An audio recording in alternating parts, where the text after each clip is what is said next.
Hey there, Delmarva. Happy Monday. We're so happy you're here with us. Welcome to CoastLife. We are your hosts. I'm Paige Marley. I'm Leah Rizzo, and I feel like we do need to kind of address this off the top before we get started. We actually, believe it or not, did not call each other up to discuss what outfits we were wearing. No. We are just, the more time we spend together, you know, the more we start to look and dress alike. Exactly. When I came into work, Leah had a bit of a jacket on, and so you could only see like here up, and I was like, Leah, no way. I was a little disappointed it wasn't the exact same. Yeah, because we've never once planned our outfits together. It just happens that they tend to complement. Yep. But now it's getting a little creepy. But now it's right. It's happening. Yes, so. please stay out of my closet. Just kidding. Until we show up dressed completely the same, then you'll know that, like, all right, it doesn't matter which one of us you're talking to. Yep. Yeah. I go by Leah sometimes. It's fine. We respond to both. Yeah.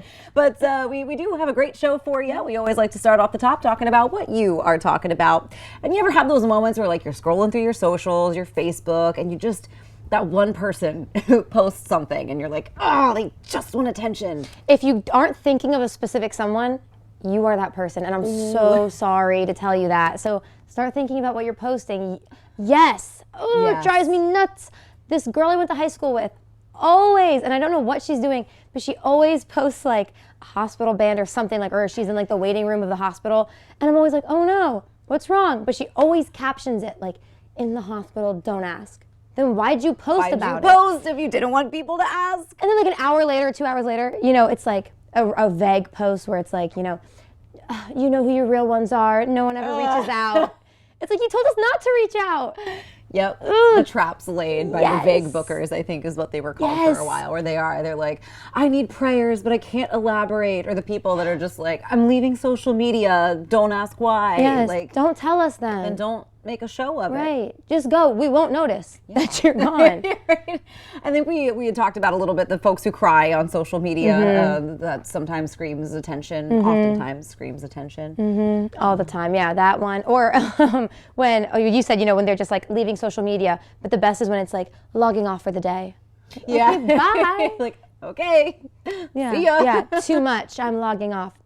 See you Text me tomorrow. later. Right. I even find now that like I'm on social media and like half the people that I see their posts from, I don't even really know them in real life most of the time. Yeah. I'm like, I don't even know who these people are anymore. Like, I just scroll out of habit. And I feel like I got to stop because I just end up in those traps of judging other people. Of like, get off Facebook if you're not going to share. Yes, look, this is a safe space. I know we're judging. You can too with us because it's one of those things we all think, but no one wants to be. Nobody wants to be enough that guy. to say it. Right, exactly. So we're there with you. And again, watch out if you're doing this. I think sort of in a similar vein, less on social media, more in real life, where you'll hear what we're sort of calling red flag phrases when somebody says something and you're like, ooh, I don't think you're going to be my kind of person. Do you have any of those? Ooh, yeah. So anytime someone says, I'm not blank, but, and then they say something that makes them sound fill in the blank, it's like, just say it. Right. Don't put a disclaimer on if you're not going to follow it. Yeah. What about you? I think anybody that's like, I don't have a filter, I just say it like it is. I loathe that because I feel like you're aware enough to know that what you're saying is going to hurt somebody's feelings, and yet you're not caring enough to put it in a way that might soften the blow a little bit. And I just think, like, there's a reason people are courteous. There's a reason people are kind. And when you say that, it's like, well, no, it's not that you don't have a filter. You're just kind of mean. Like, that's my biggest pet peeve, especially this happens a lot when my friends are introducing me to like someone else, like maybe one of their friends. Yes. And I'll be like, didn't like the way that person said something. And they go, well, that's just the way she is. Yes. Ugh. Yeah. If you're shy and that's just the way you are, if you're a little loud and that's just the way you are, perfectly fine. If you're rude, but that's just the way she is, right? then stop being rude. And I get it. Everybody does have, like, lots of people have a friend that they grew up with like that, where like maybe you wouldn't necessarily be friends if you met as adults, right? But because you've got that long childhood history together, the only thing you can say is, oh, that's just how they are. But like, I don't like that. No. I don't like it. No. I accept you for who you are unless you're rude. Right. That's it. It's that rudeness. Like, Yes. why? What's the point? There is no point. There isn't one. So that's definitely one of my red flag phrases. When somebody says that, I'm like, oh, we might not get along. Yep. I love these topics too because everyone has an example. Everyone watching has someone they're thinking about, whether it's the social media one or this one. They're like, yeah, Becky, you know? Sorry to all the Beckys. Oh, Becky. That girl. Well, kind of bringing the conversation back to social media, if you spend too much time on TikTok, like Paige and I do, then you might see a lot of fashion trends lately. And one that I think is so funny because it's sort of, it was already kind of a thing for millennials in high school, and it's, you know, coming back around for Gen Z now, are the sneakers with dresses, like really mismatching your sneakers and your outfits. Like Gen Z really loves dressing in sort of these oversized, flowy silhouettes or like nice clothing, and they top it off with like the ugliest dad sneakers. Yep. Like the ugliest, chunkiest sneakers you can find. They took us wearing like Converse and dresses to like a whole new level. They got those dad mowing the lawn sneakers with their dresses, and you're like, woo! Because that's what it was for us, were the Converse sneakers on like prom dresses. I definitely remember I wanted to wear Converse sneakers to prom so bad, but my dress was too long, so like I needed a high heel. Yeah. But I remember there was a girl in my class who did, and I was like, oh, I want to be you so bad. Oh yeah, it was fun and quirky, and now it's just normal. But I also noticed too, have you seen this? So it's almost mismatching. So you have sneakers with dresses, and people are wearing heels with their like sweatpant matching sets. Do you know what I mean? Like the sweatpant joggers, maybe a crop, and like heels. Yeah, it's interesting. Yeah. And I actually feel like I want to hate the chunky sneakers, but honestly, Gen Z pulls them off. Like there are people out there, and I'm like, I don't look that good in those sneakers. Like I look like a slob who just rolled out of bed and didn't feel like getting dressed to go to the grocery store. You look cute and put together. Yes, I feel that way about my Crocs. I love my Crocs, and every time I wear them, I'm like, I'm gonna be a cute Croc girl today, and I just never pull it off. First of all, those don't exist. I am not. Fair enough. But same with the heels and the joggers. I'm like, I would so wear that. And then I look in the mirror and it's like I'm playing dress up in my mom's closet. Yeah. It's hard. It's a hard look to pull off. But good on you if you can do it. They're doing it. Yeah. We're jealous of you. But as always, we got a great show planned for you. Coming up on CoastLife, you are going to be served up some scoops of ice cream with our friends at Hopkins Creamery. And holiday coming up, 4th of July, but you have to look out for your pets. We're going to tell you why coming up. And we're getting groovy and teaching you some Bollywood dance moves. All that and more is on the way with CoastLife. CoastLife is brought to you by BB Healthcare, Coastal Comfort Heating and Air Conditioning, Preston Automotive Group, and Shelburne.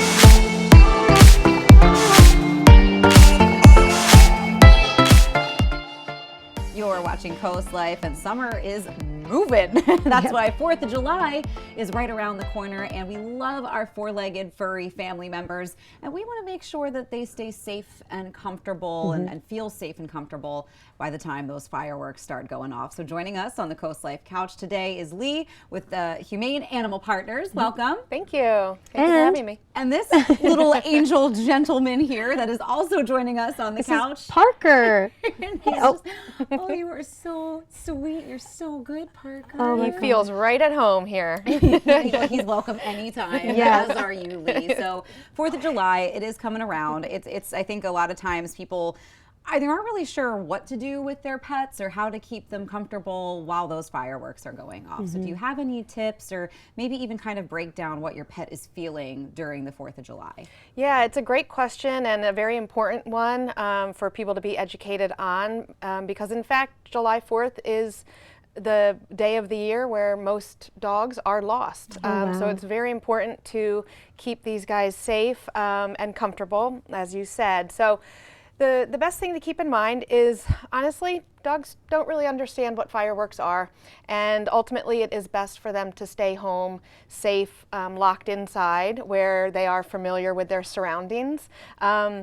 So our recommendation would be to enjoy their company during the day, bring them to the backyard barbecues, run around, go to the beach, tire them out, and then as the sun starts to set and you're preparing for the fireworks, just bring them on home, give them something to do, a new toy, a bone to chew on, turn on some nice music, and let them relax in the evening at their home. Okay, I didn't even think about that they would get lost. I was thinking, oh, fireworks would scare them, of course, but so what normally happens, they take them out to fireworks shows and then the dog gets scared and runs away? Yeah, they get spooked.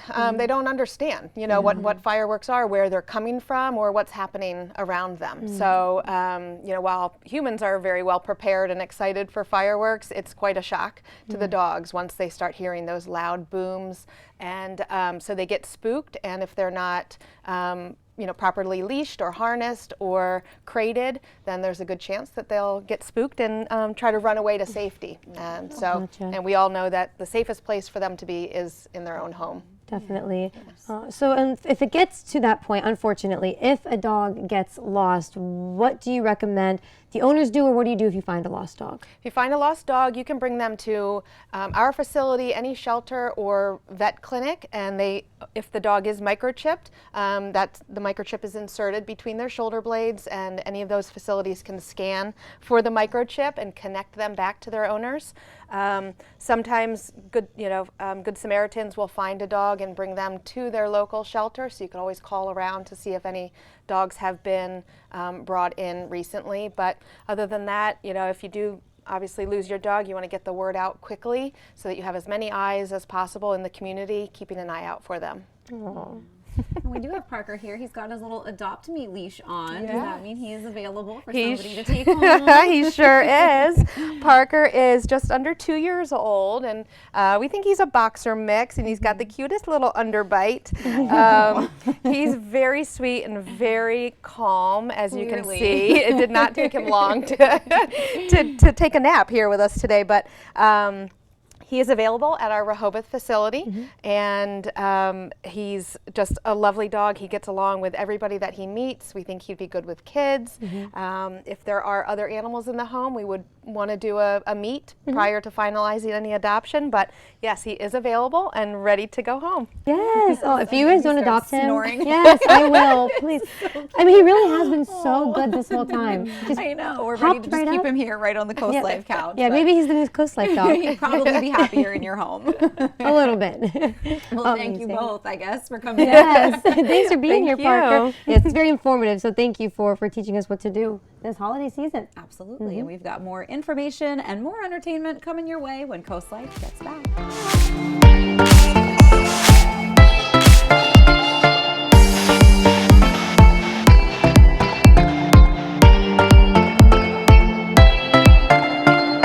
You're watching CoastLife, and nothing says summer like a big old scoop or 2 or 3 of amazing, delicious ice cream. That is why I'm here with Cheryl Tilton with Hopkins Creamery. How are you today? I'm great, thanks. How are you? I'm doing great. I love our seat here. I know.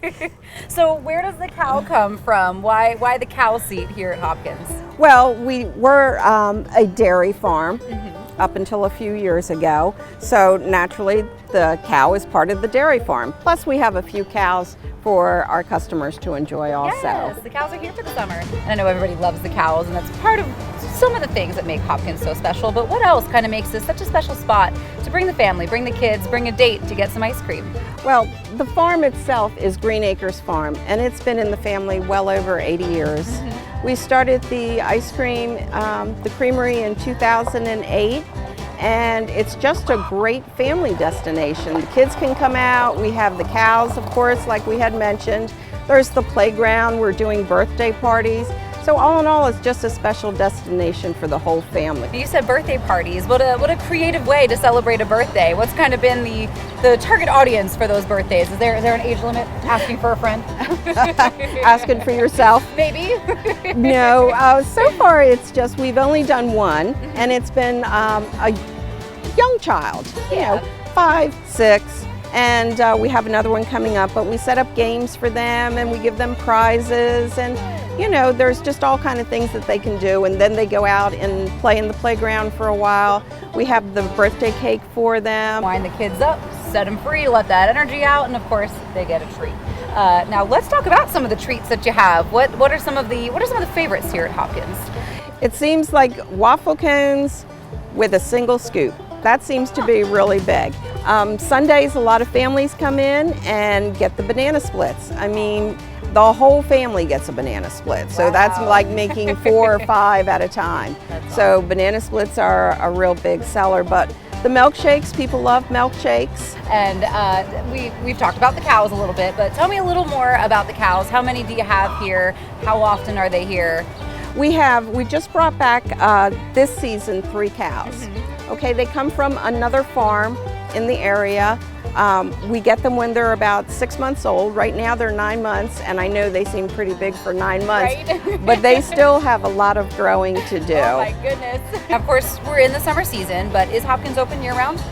We stay open until December, and then we close until March, reopen again. However, we're open for our wholesale customers. One of those first signs that the weather's getting warmer, summer's getting closer, and then of course we break out into all this beautiful, amazing weather, which is ice cream season, and I can't leave here without making some ice cream. So am I going to go inside and do that? I think so.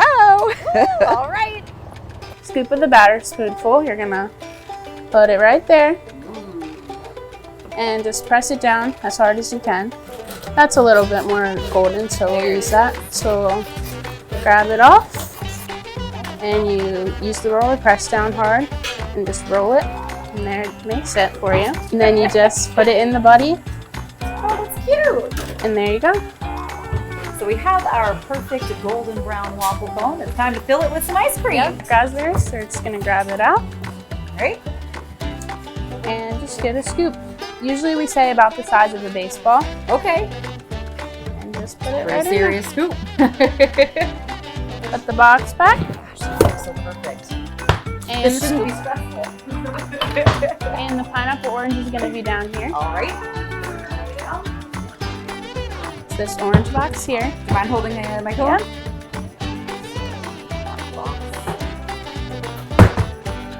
Step 1.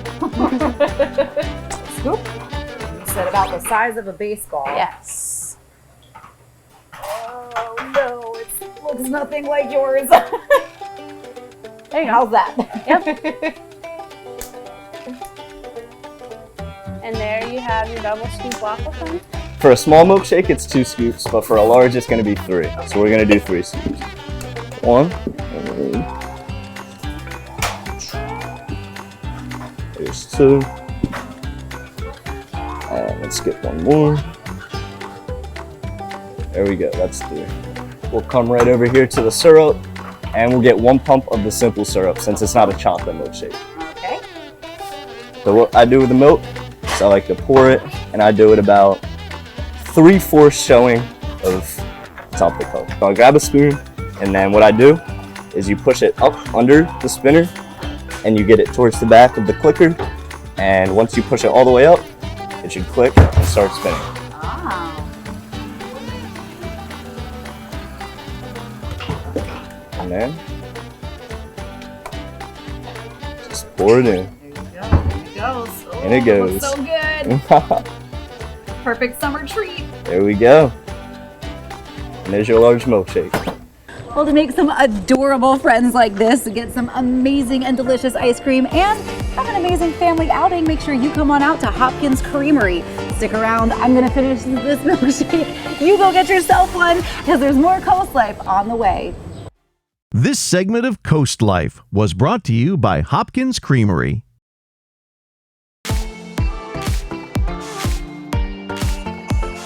You were watching CoastLife, and I hope you have your dancing shoes on. If you don't, go get them. We'll wait. Yes. Okay, you got them now? Okay, good. We have a very special guest in studio with us today. One of my best friends, and also the executive producer of WRDE Coast TV, Tangine Twinkle. Hi, thank you for having me, guys. Thank you for being thanks for here. coming in. So Tangine is the magic, the wizard behind Coast TV News, the news segment. So we're happy to have her though on Coast Life today because she's going to be teaching you some amazing, very cool dance moves. We're going to get to that in a second. First, Tangine, just tell everyone a little bit about yourself. Well, I'm from Philadelphia. I grew up in West Philly, and, I went to school there and then came here to work. And, but growing up, I've always been passionate about dancing. I've been dancing since I was 6. My family is not really musically inclined. Like my mom, she knows how to sing, and she knows how to play this piano called harmonium, which is like a Bengali instrument. Speaking of which, my family's from Bangladesh, so half of the dance I learned is from that culture and that region, which is basically from my South Asian culture. So I grew up dancing to South Asian music since I was 6 years old, because that's the environment I grew up in. I started watching Bollywood movies, which are Indian genre movies, since I was 4. And like watching it, I kind of picked up how to dance from it. I just without even knowing that I was doing it. Like I just would watch something on TV, and like then I will start doing it. And I think I kind of self-taught myself how to dance. And then as I got older, I think I was in elementary school, I was part of this dance group, and we would perform in Bengali festivals when I was younger. So like I kind of picked up basic skills from that, and then after I got older and I stopped dancing in festivals, I kind of like still continued on dancing because it's a good workout. Yes. And also like I love doing it. It's also like a mood enhancer. Like I'm always happy when I'm dance, so every time I'm in a bad mood, I just put on music and start dancing, like Meredith and Christina does in Grey's Anatomy sometimes.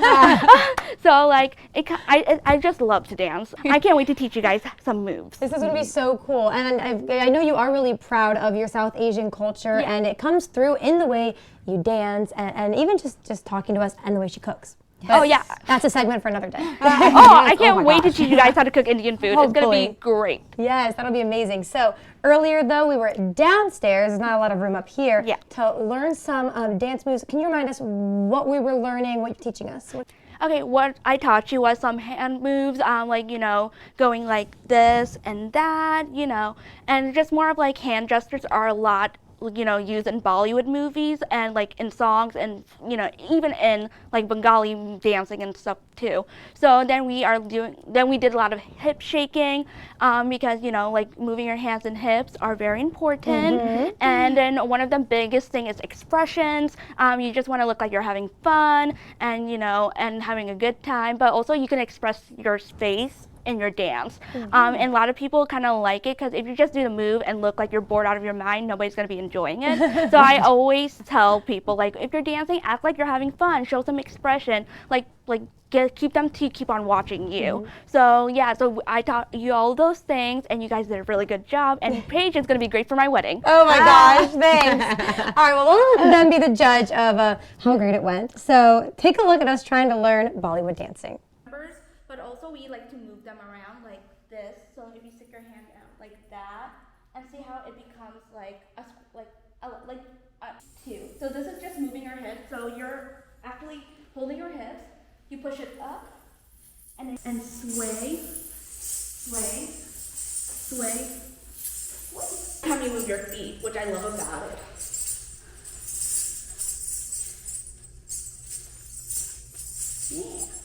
Yeah. And move this, your hip moves with it. See how the dancing thing is moving slowly with it? Yeah, that's yeah. Also, you guys don't have to use your like walk, ew, and then go back. And that's like a step. That's to switch it up a bit, but keep the same hand movements going. Yeah. Hey Jax, could you get close to your food? I get tied up somewhere, and then I'm like, as long as I come back. Yeah. When you're dancing. Okay. Yeah. And then we do like hip.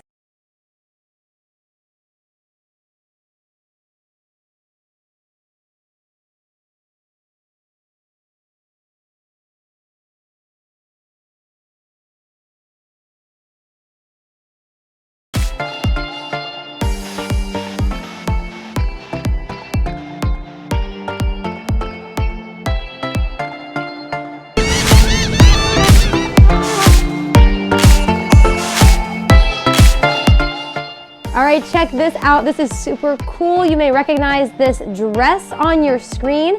Princess Leia's dress. It could be yours. Leah, it could be yours. Mine? You just need $1 million. Oh, $1 million? At least. That's all? That's well, all. in that case, it's perfect. One of us will be wearing this dress on CoastLife soon. Yeah, it's up for auction right now. They're saying starting $1 million, they expect it to maybe get to $2 million. You might need some extra pocket change. I believe that. I believe that. But honestly, I feel like if anybody on this team deserved the Princess Leia dress, Leia, it's the closest name. But this got us thinking, is there anything you would, if you had it, pay $1 million, $2 million for from a movie What is something you would really want from one of your favorite movies? Oof, I was trying to kind of comb through my brain because there's a lot of movies that like I actually, if I had unlimited money, like this is the kind of stupid thing I would buy with it, you know, where like you see people spend frivolously, like movie auction items are one of those things I would definitely buy. And I think I went through the list and I was like, maybe Back to the Future, maybe, you know, so many other movies that I love, but The Princess Bride is one of my absolute favorite movies. Like it is probably my all-time favorite movie. So I think either the mask that Wesley wears is the Dread Pirate Roberts. If I had to pick a dress, maybe Buttercup's dress. Like there are the glove, the swords that they fight, and they're like, I'm not left-handed either. And, like, and there's so many things now that I'm combing through, and I'm like, oh, I want it, the whole thing. I was gonna say, just give Leah the whole set to Princess Bride. She'll be a happy camper. What about you? Definitely first thought ruby red slippers from Wizard of Oz. Oh, I would die for those. Ever since I was little, I wanted those. That's a good one. That's a classic. Like that's one that everybody would be jealous of if they walked over to your house and you were like, aha. I have the ruby red slippers. Yeah, that, even Dorothy's, the blue plaid dress. Yeah. That too, just love. It's iconic. And like you said, everyone knows it, whether you love the movie or not. And in addition to Princess Leia's dress, didn't you say they were also auctioning off some stuff from Harry Potter? Yes! I don't know what from Harry Potter, but we both love Harry Potter. So what do you want? We'll split it, you know? Okay, yeah, all right. I think I would go with like the sorting hat. That's iconic. Every student, you know, it encompasses all of Harry Potter. I feel like that's one of the things that I would pick. That's a good answer, the sorting hat. I went basic. My first thought was like Elder Wand. I mean, that's a good one. Hey, let us know on our socials. I really want to know because I bet there's a lot that we're not thinking of. Yeah. The DeLorean was one that we had talked about. One of our photogs was like, where would you put it? I was like, to and from the future. Duh. Let us know what you would take from an auction if you had a slight couple $1 million. Yes, we always love hearing what you have to say, especially with a topic like this. But we've got more fun coming your way with more Coast Life when we get back.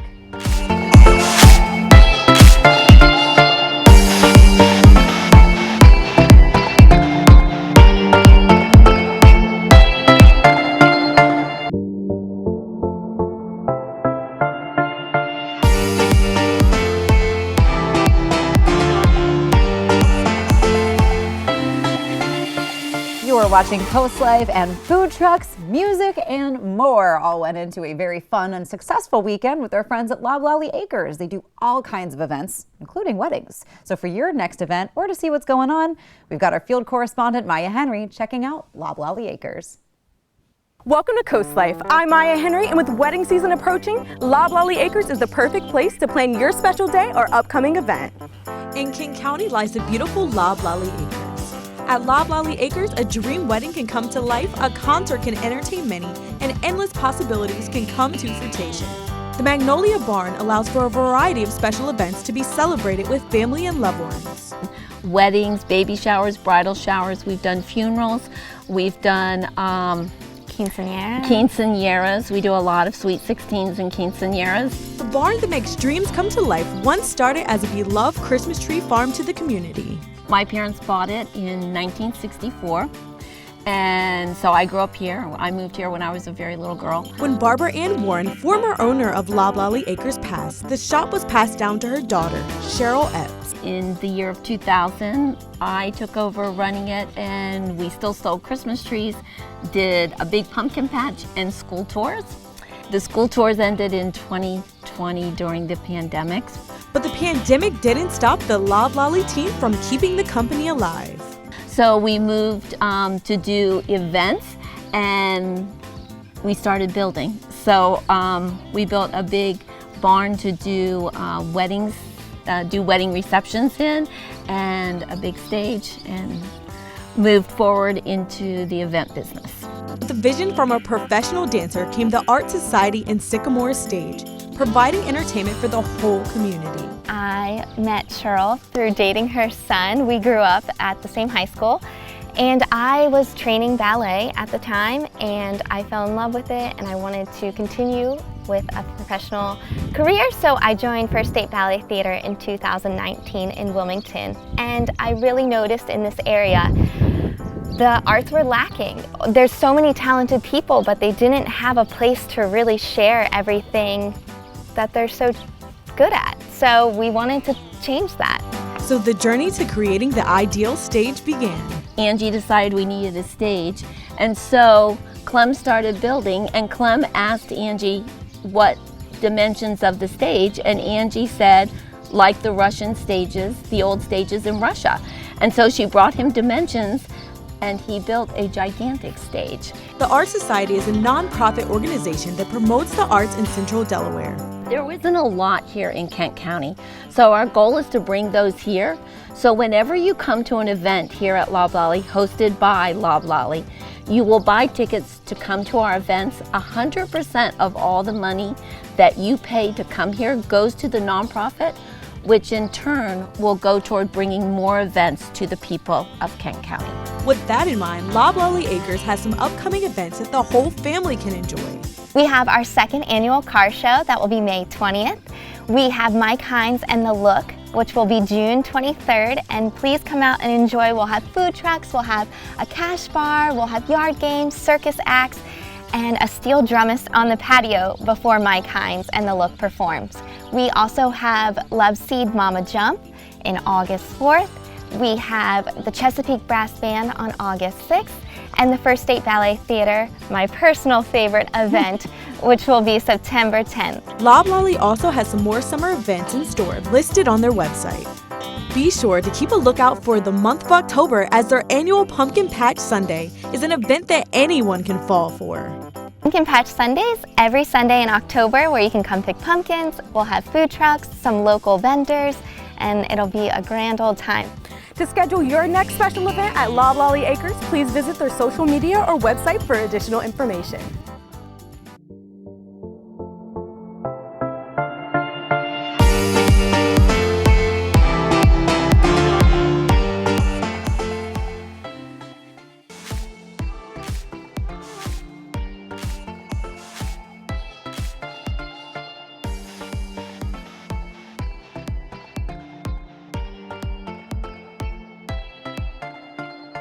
You're watching CoastLife, and you see it here. We have our teapot out because it's time to spill the tea, Leah. Yes, with another Girl Talk, Woo! where we like to help, walk you through maybe some issues that you might be having, some things that maybe you want to talk about with your partner or your friends, and you just don't quite know how to bring it up.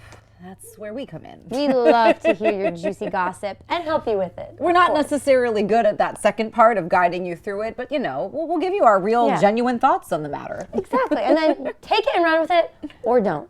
That's up to you. But we have someone who wrote in today. It is a young man talking about his girlfriend. So I'm going to let you know, we're going to love this one. So we're going to read it out loud. I'll tell you the story. We'll let you know what we think. So he says, every day after work, my girlfriend of 9 years tells me every detail of her day. She's a resource teacher, and she talks for about like a half hour about her day. Okay, at first, nothing wrong with that. Right. At least I Isn't talk that for a what half I'm hour. supposed to do? Right. These are not two-way conversations. More so, she's telling me, what someone at work did, a kid, a student, one of her coworkers. He says, though, I have a hard time paying attention because she's not a good storyteller. Those are his words. That feels a little personal. Yeah. She's not a great storyteller, provides a lot of detail I don't need, and her stories don't engage me at all. So he told her, hey, I feel like I'm having a one-way conversation. You spend way too long telling me stories. I don't want you to talk to me this long about your day. As expected, she didn't take it well. He says now she is refusing to talk about her work day at all. So who's in the wrong? Who's in the right? What should they have done? I mean, I feel like honestly, this is a really common issue that crops up in relationships where either maybe one partner just is a little more social or maybe talks a lot more than the other one. And I think really when anybody is going on about their day, if you weren't there, it's hard to stay engaged during the entire length of the conversation. And I think he started off great with saying, hey, I feel like I'm having a one-way conversation. But then saying, you talk too long, you talk too much, like not a good storyteller, that's the stuff where you're like, oh, could have left that out. I'm just shocked our boyfriends don't want to hear us talk for that long. I thought that's what they wanted. I do it every day. Right? Well, and so both my boyfriend and I are very talkative people. So honestly, like we both get the floor for much of the evening. Like as soon as I get home or like we're both home, the next hour or two is filled with each of us talking about our day. And that's not to say that both of us pay attention during the entirety of the conversation, but I think it's also just nice to have somebody you can tell those stories to. So like, and sometimes it can be hard. Like if it's a negative story constantly that you're hearing, where it is a lot more of just like, oh, I hate my job, I hate my this, I hate my that, and you're only hearing sort of the negative stuff. That's where I would be more tempted to be like, hey, do you want to tell your friends all about that? Like, they're gonna back you, man. But like, if something crazy happened at work, yeah, I want to hear it. oh yeah, But every day, and again, this is me saying this, and every day I call my fiance on the way home and I'm like, here's what I did when I woke up, here's what I had for breakfast. And I know that, now I know. now I feel like I'm such a man because I don't think I've ever said, hey honey, here's what I had for breakfast. Normally there's not much to tell on that front anyway, but yeah, I guess it's bad. Maybe I just bottle everything up anyway. I think that's a good idea though. What you said is, maybe when you both get home and you're talking, maybe cook while she tells you about your day, or we definitely do a lot of that. Like sometimes like the instant somebody walks through the door and then we're like, hey, how was your day? And it's just like, we share little bits and like while you're kind of doing activities, then that way, like if it's not the most riveting story you've ever heard, you can still kind of do something else while you're listening and be like, oh, wow, that's great, honey. I'm so confident because my fiance and we don't live in the same state. So I'm confident when I tell him about my day every day on the phone, he is probably on Instagram or TikTok. But you know what? That's honestly, it's fine. And I know this because he'll be like, and then I'll say something bad. He's like, that's awesome. I'm like, no, it wasn't. But at least he's entertaining me, and I can appreciate that. So maybe, as terrible as it sounds, do that. And I think most of us just want to feel heard, and that's really what it comes. And I think men and women both want to feel heard in a conversation like that. So I think, again, sort of maybe to handle that scenario differently, to say, hey, I feel like this conversation is really one-sided. Like, I want to share my day with you as well. Like, don't make it seem like it's all her fault, because like she doesn't know what she's doing is wrong if it's never come up before. Right. She thought he loved hearing about her day all this time for 9 years. Oh, gee, yeah. Guys who don't share what they're feeling until they've hit a breaking point. That's new.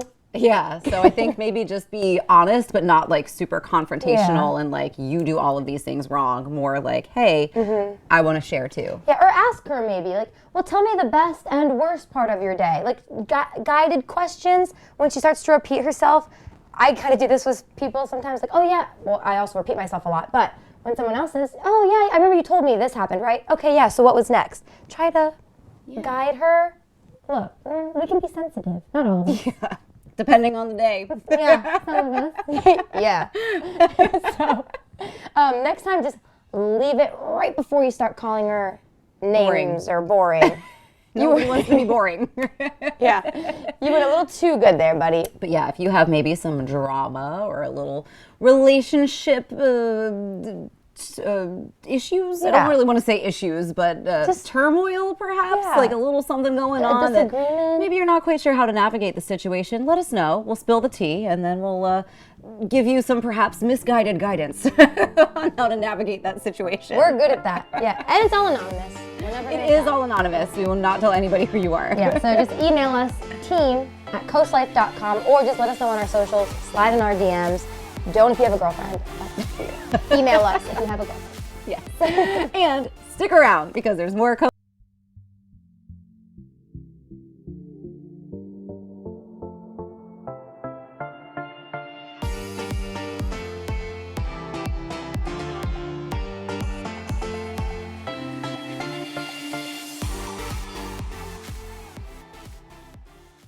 It's almost time for us to let you go, but don't forget, we want to know a couple things about you. So hey, any movies that you've seen that you really want to take a prop, you pay millions of dollars for in an auction, let us know on social media. I also just don't want to be judged too hard if you were watching the Hopkins Creamery part at how unbelievably bad I was at scooping ice cream. It is not as easy as you might think it is. I wasn't going to bring that up, Leah. I just thought I should clear the air. Like, I know I was really bad at that. So we'll leave it to the ice cream Leave it to the professionals. But that did look good. It was so good. The best milkshake, I think, that I've had in a long time. It was something. And the cows are so cute. Oh, I'm so jealous. Oh, hey, let us know too. I know it's a little bit away, but we want to know what your 4th of July plans are. Invite us. We want to hang out with you. But don't forget, pets. We talked about it. Yes. Just be careful with your pets, okay, on the 4th of July. Make sure they stay at home. covered, safe, Yeah, with a treat. Don't bring them to the show because they're not going to have a good time. No, you might think so, but they're not. But hey, if you're practicing those dance moves too that Tangine showed us, that was so much fun. We're hoping to get her back to do more step-by-step instructions, but we want to see videos of you if you're trying to follow the Bollywood dancing. What do we learn here? We have both hands. Both and hands. one out. Yep. Out. Practice your wrists. I think you and I should really nail down that routine and then show Tangine what we've learned. Oh, I think she'd really like that. She would. No one tell her. We'll do that. That's awesome. All right, well, we will be back tomorrow, 4 o'clock. As always, we're going to miss you tonight, but we'll see you soon.